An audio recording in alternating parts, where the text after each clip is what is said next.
In the past 48 hours, I watched American Psycho and Psycho, but still in my head I kept thinking about the Virgin Spring, an Ingmar Bergman film I saw in my living room a few days ago.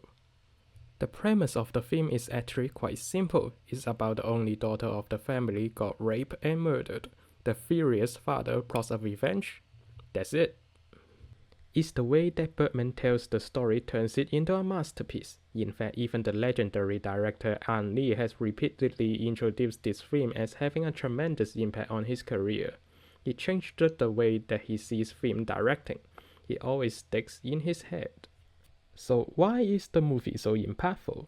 I think one of the reasons is the rape and murder scene. When I was watching the film, I thought Bergman was going to skip the rape scene, but no, he runs right towards it. The whole assault happens on the camera. The juxtaposition before and after the rape is so brutal. I was shaking on the sofa.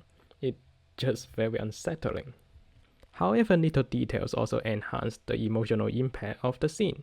Just before the rape scene, the daughter was next to a sheep, but later in the assault scene, the animal next to her happens to be a frog, signifying the change of situation. Her innocence has been exploited by those ugly, nasty men. Then later in the movie, before the father finally finds her body, what do we see? A crow, signifying death and misfortune. Usually a normal filmmaker would put overwhelming emotional music to support this type of scenes, attempting to make the audience feel something, but what Bergman did here was almost the exact opposite. Yet the scene here is way more memorable than most of the movies, because the images are so heartbreaking.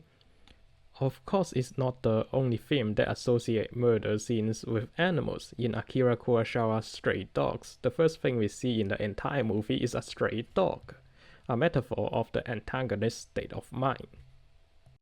In Johnny To's satirical piece Election, a movie about a gangster group democratic election, in the ending, during the protagonist murders his competitor in order to solidify his power, we see a group of monkeys.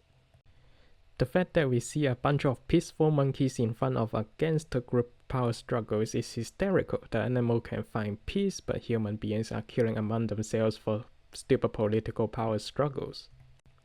All these scenes I mentioned here don't have much going on. No loud music, no blazing fire, no gunfights, just some simple images with animals, yet it is way more memorable than most movies.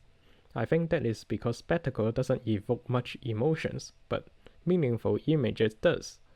It is nothing new. Sergio Einstein cracked the code way back in 1925 in this sequence.